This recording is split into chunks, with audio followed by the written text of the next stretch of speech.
Steve, thank you very much for speaking to us today. The news has just came out and been announced that Conor Wilkinson has agreed to join Leyton Orient. Can you just talk to us about how that transfer has come about and why it's happened? The news that Conor Wilkinson and Leyton Orient have decided to exercise his buyout clause, and I stress buyout clause, is obviously disappointing news for the club, but not too unexpected. With a player of his talent, it was always going to be difficult to keep him in the National League. Obviously, supporters are going to be shocked, and I understand that. They won't have been aware of a buyout clause, but then again, it's not something that the club is ever going to publicise. I mean, why put other clubs on notice? But we took Conor on loan from Gillingham back in October. He was out of favour, unsettled, whatever you want to say, at Gillingham at the time. I think that's widely known.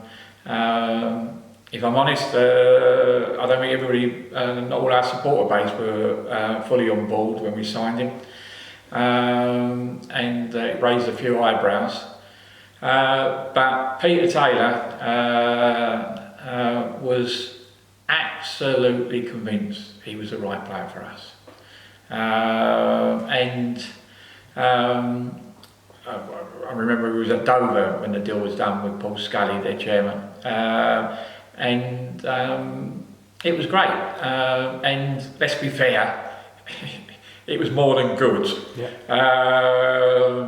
He very, very quickly settled in the team, very, very quickly became a fan's favourite. Even before Christmas, where we were talking about extending his loan. I'd done the loan. The loan didn't finish at the end of December. The loan carried forward until after the Bournemouth game. So, and we timed it so that he was available for the Bournemouth game, and then we had a 2-week window because of the FA Trophy, wasn't it? Yeah. And so we had that, and so we had a little bit of time to sort things out. But obviously, because he'd done so well with us, one of the reasons why the loan was until January as well. I mean, the agent was very keen because he thought that he could get his player a move to the Football League in January. And the fact that he'd done so well for us, he was obviously attracting attention. Yeah. So we offered to the gentleman we'd be quite happy to extend his loan to the end of the season. And in fact, we was prepared to pay him his full wages. So we weren't scrimping on him. Gillingham had decided that the player was out of contract with them this summer. If he wasn't going to play for them again, they really wanted him off the books, and understandably, they would, if we had him extended his loan to the end of the season, they still had to pay his wages for May and June. So I understand, but I don't think that they were being unreasonable. So they wanted us to take his contract over. But of course that would have meant we would have had to pay him in May and June, and he would then have been a free agent come the 30th of June. So that was a great prospect for us. We wanted to extend his. We offered him a contract for 18 months on his League One terms. That's a big statement for the club. But his agent was advising him not to do that, because his agent was saying, "I'll get you a Football League club in the summer." So we had a perfect storm. We wanted to extend the contract, the loan, and Gillingham said no. Gillingham wanted us to take over his contract, and we said no. We wanted to give him an 18-month contract, and his agent was saying no. Everybody was saying no. I mean, what do you do? So The only thing you can do in those circumstances is come up with a compromise. And the compromise that I suggested was that we sign him for 18 months, but we insert a buyout clause. Now, obviously, Conor's agent wasn't too keen on that because that might be a barrier to him signing for another club. So what we came to was that we'd insert a buyout clause in there, which was not too high that it would put off a Football League club. In fact, it was really just to cover his summer money. So we wouldn't be in any worse situation than if we'd loaned him to the end of the season, which I think everybody would have been happy with at the time. And it still left the door open for Conor to go into the Football League. And when everybody agreed, I thought we'd won the lottery. We had a player a League One player, proven at our level, can score goals at our level, the fans loved. I mean, what a coup.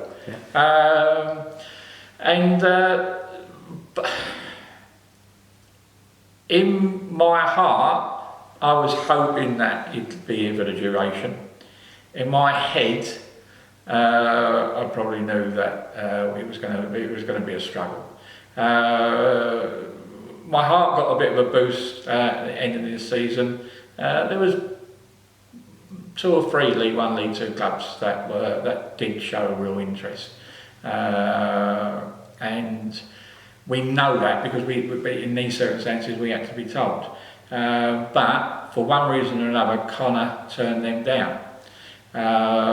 We was hopeful, but then the phone call came last week, and we had to do the deal. I mean, one of the things that I did do was it had to be a Football League club.